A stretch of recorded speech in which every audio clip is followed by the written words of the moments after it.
finance and record. And so, one of the things that always comes up during these discussions of whether or not we can hire enough officers to fill the needs is, logistically, can you bring all these bodies on board? So this slide talks about some of the challenges associated with bringing bodies on board, specifically in order to have an academy of 55 people, 55 people starting, and 40 ending as their estimate. You really have to start off with a much greater pool of applicants than 55 people. So, for example, I think so in the 166 Academy, you started off with you received 2,300 applications. So 2,300 people said after this 4.5-year backlog of us, not accepting applications, we got 2,300 applications, and 2,165 were invited to the written applications. So that usually means a small percentage did not meet the minimum qualifications, so either age or education requirements, but everybody else, so 2,100 took the written test, which is developed by the state of California. So the city of Oakland does not develop this written test. So out of those, only 752 were invited to take the physical agility test. So that's basically a very basic test to see if somebody's physical ability. So that is a huge drop-off. And again, so a lot of people ask us, is there anything that the Oakland Police Department or the City of Oakland can do to change that number, to have it so that so many people are not dropping out of the written test. But since we don't control the test itself, really the most we can do is to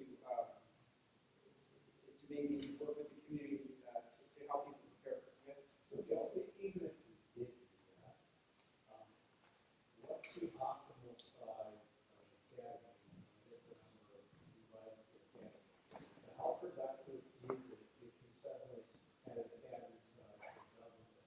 Would you be really able to run an academy with 110 patrons as opposed to 4? This is something we also have Captain Figueroa, and he is our training commander and can answer that directly. Yeah, I mean, Can you repeat the question, please?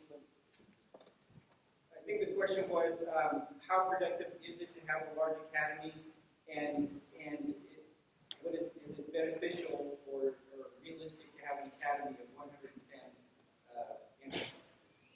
yeah, what we would do with that is our max would be about 60 per class. That's about max this out. So if we had a class that would reach 100, we split it in half, maybe identical to two separate classrooms. So we do adult learning type stuff. They're sitting around tables, that kind of thing. So to manage that environment takes a lot. So if we were to increase that to 100 a room, it's just too much. But we would split it out in two and have 50 in each room or 50 around. And then, so then there's an oral interview. So like many civil service jobs, you have a panel of people who would interview a candidate to see their suitability. And then, after that, there's about 400, in this 166 Academy, there are about 400 people who were eligible to be police officers who made it through the civil service process up to that point. And so after conducting background checks and character reviews, we identified 55 people who were suitable as candidates. Now, the thing is, there were still some people who we did not select to go to the academy, and part of it is just a matter of time. So we took the most promising candidates and we vetted them through our process. There were still, I think, about 150 or so applicants that were not as promising. Either there were things in their backgrounds or other, they didn't have the appropriate work experience. And so those people were then considered for the 167. So we do actually review every single candidate, and we take the most promising ones under consideration. So you see the 167, we started off, it's not quite as are very, very active, particularly within the Oakland community. And I'll just read off a couple of the events that they went to. This just in 2013, they have been to or they're going to. They went to a 2012 Veterans Career Fair, Alameda County Diversity Employment Day, Alameda County Independent Living Skills Program Career Day, Center for Elders Independent Healthcare, City of Oakland Career Day, Diversity Fair, Center of Concord, Dreams and Pumps and Pearls Girls Community Event, East Bay Diversity Hire Event, Lockwood Gardens Career Fair. They also went out to Southern California, San Bernardino counties, laying off sheriff officers. So they went out there as a recruiting effort. They've also gone to San Jose. So they are very, very active in terms of recruiting. Their focus is mostly in state. In terms of travel, travel can be expensive. We have not sent people outside of California. We haven't sent our employees outside of California just because we get a much better return on our investment if we recruit within the state, and particularly locally. But we do advertise in media outside of California. So applicants, so we did, I think we got at least one or two from the last two academies or from out of state who came specifically to Oakland from out of state to attend our academies. So our media outreach is effective in that regard, but in terms of where we're putting our limited resources in recruiting, it is mostly within California and specifically within the Bay Area. Discussion about the cost of policing and how it compares with other jurisdictions and so forth. When we were at Professor McCrary's presentation on Thursday night, he made reference to a spreadsheet that he has on his website with a whole bunch of data comparing 200 to 250 cities that he had looked at.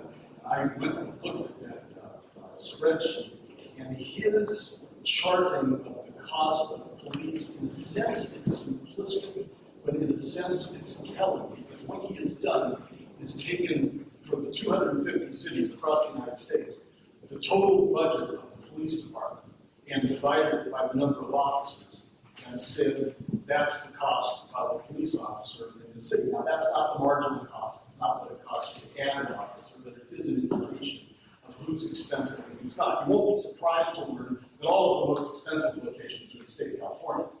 You probably won't be surprised to learn that number 9 among cities with more than 100,000 is the city of Oakland.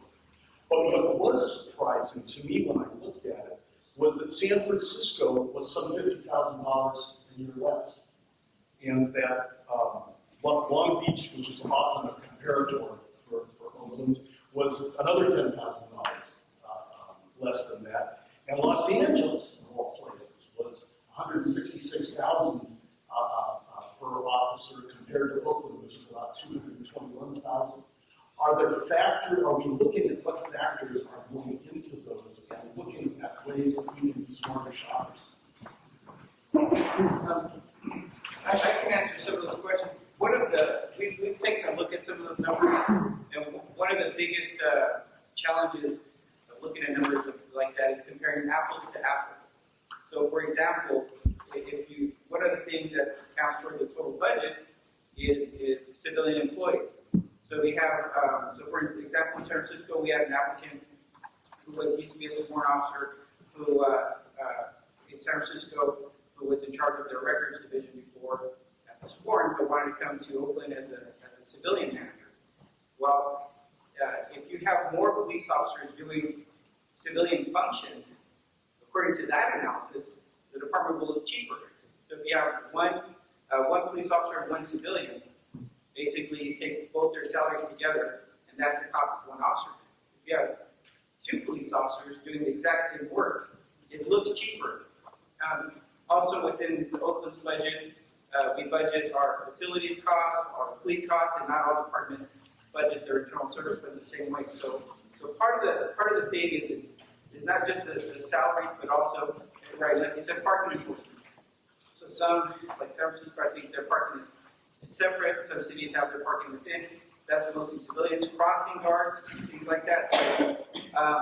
So we've looked at some of that analysis, and so I think mostly the focus for us is on the officer cost and more specifically, what does it cost to hire and train a police officer compared to other agencies? Probably a question for Gil, and it has to do with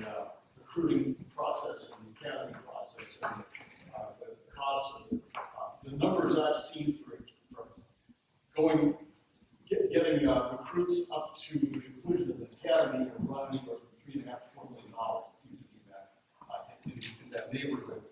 One of the questions we have from the audience is how much of that is used for the actual application process, and would there be a way to make the application process at the front end more rigorous so that the overall cost of the process would be less?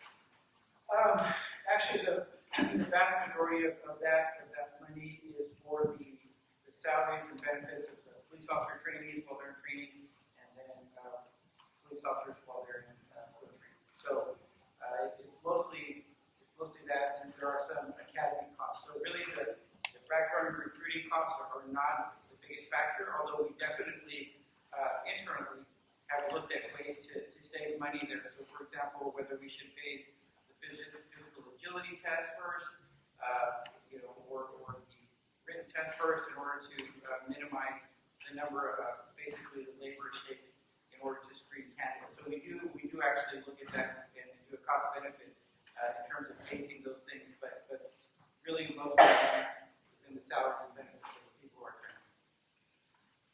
We have also on the subject of Make sure it was included in the budget for academy. It was also the budget for the equipment for the police officers. So that would be their computers, their vehicles, and so Andrew and I work together to figure out what reasonable the equipment needs for as we increase staffing and also keeping up with the deferred maintenance of that equipment. So that is included in the academy estimates in the 13 budget. And we've also in our 5-year plan. Let me ask a follow-up to that, because we always see that the number, the phrase fully loaded when we're talking about officers, which includes facility cars, computers, and so forth. We don't do that when we talk about public works employees, fully loaded when we use a shuttle, right, or whatever it is going to be, unless I'm mistaken about that. Is there a reason that we make that distinction? And also, we were at very briefly 830 officers at one point who presumably were fully loaded as well. The cars, I'm sure, have gone through their useful life since then. But what else is there that's sitting in the warehouse someplace that new officers can use? Well, again, one of the things when we looked at the analysis is for example, if you assume with 2 academies a year, we'll have a net increase of 32 police officers, what would be the equipment that we would need in order to allow these police officers to do their jobs? In terms of inventory, you're right. Basically, since it's been so long since we've had an academy, the equipment that the officers were using, back when we had over 800 police officers, a lot of that is just no longer serviceable. So, in terms of the fully loaded question, I can tell you, I've been working in city budgets for about 15 years, and one of the things that always is a challenge is when numbers change, right? So fully loaded can mean salaries plus benefits plus equipment, salaries plus benefits plus hiring costs, and so it really depends on what you're trying to communicate. And so I just said, for example, a lot of thought is put into in this budget. If we are going to hire an incremental number of officers, what are their equipment needs? And so we wanted to fully articulate that instead of